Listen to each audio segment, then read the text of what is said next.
If you've ever felt like you're failing at growth, like no matter how hard you push yourself, it never gets easier, I need you to hear this.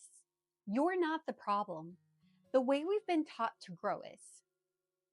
For years, I believed that if I wasn't forcing myself into discomfort, I wasn't really trying.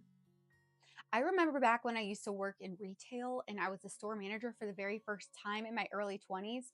I had a sudden project that I had to get done, and I did not have the staff to do it. So, you know what I did? I worked 24 hours overnight to get it done. I was so proud to tell my regional manager that I got that done, that I nailed it, and I did it all by myself, when really it was relatively dystopian. But here's the truth I wish I'd known. Real growth isn't about suffering. It's about expanding what feels possible for you. And today I want to show you how. We have been sold a myth that growth has to feel like a fight. That if you're not white knuckling your way through life, you're not doing it right. But here's what nobody tells you. Your brain isn't resisting growth. It's resisting unnecessary pain. Neuroscience explains that your brain is wired to protect you. When something feels hard, it's not because you're weak. It's because your brain is literally interpreting the newness as a threat. Think about it. When you try something new, a job, a creative project, a new relationship, your brain screams danger. Not because it's dangerous, but because it's unfamiliar territory.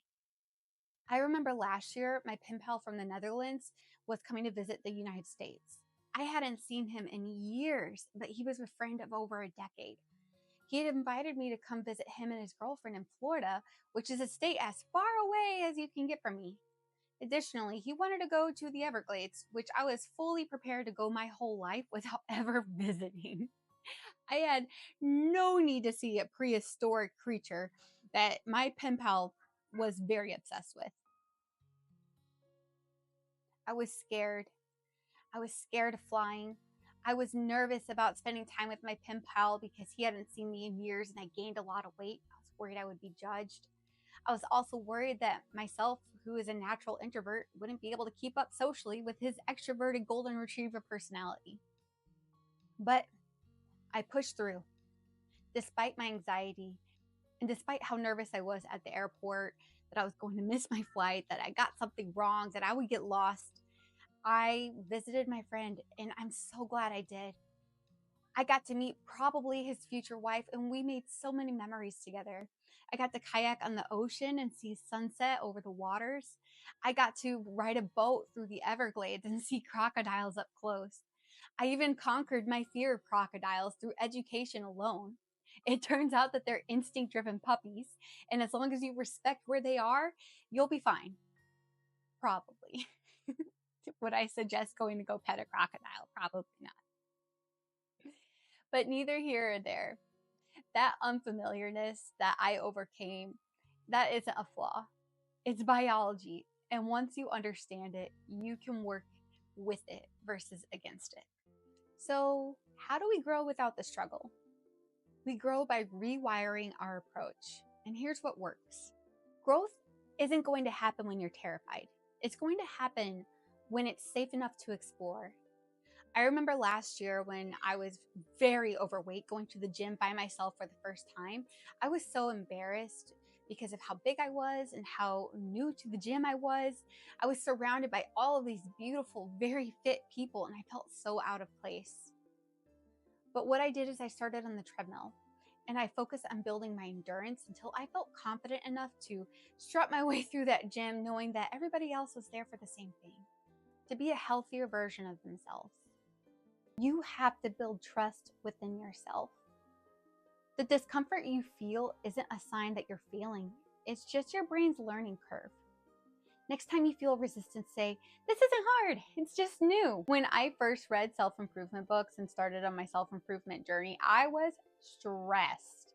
And the reason I was stressed is because I felt like there was so much I was missing out on and so many different strategies I could take.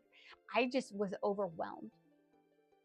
It took some time to adjust as I started to slowly incorporate new habits into my life, new strategies, new systems. But once I got and I pushed through, I gave myself time to adjust. We're taught that faster equals better. But growth isn't a race. Some of my biggest leaps that I've had in life have been after seasons of rest. Specifically, when I was on maternity leave and I had a quote unquote break, if you call that a break, from work for the first time in 15 years, I took a look at what I was doing. I took a look at how burned out I felt and how happy I was to have a little semblance of control back in my life. And I took that season of rest to recuperate, to get my brain back on the right path, but also to get my data analytics certification, which earned me a promotion to a job that I'm absolutely in love with. I used to believe that if growth didn't hurt, I wasn't doing it right. But now I see the most profound transformations often feel like coming home. You don't have to struggle. And this is what no one tells you.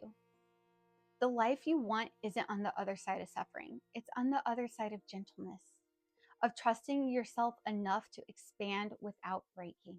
If you take one thing from this, let it be this: you are not failing. You were just taught to make growth harder than what it needs to be, especially in our culture. The version of you you're becoming, she's not waiting for you to suffer your way to her. She's waiting for you to believe she's possible. So today, I'm giving you permission. Grow softly, trust your pace. And when the old voices say, this should be harder, you're not doing enough, whisper back, or maybe it doesn't have to be. If this resonated with you, I'd love to hear your story in the comments. Please like this video and subscribe. I'll be here cheering you on. See you next week.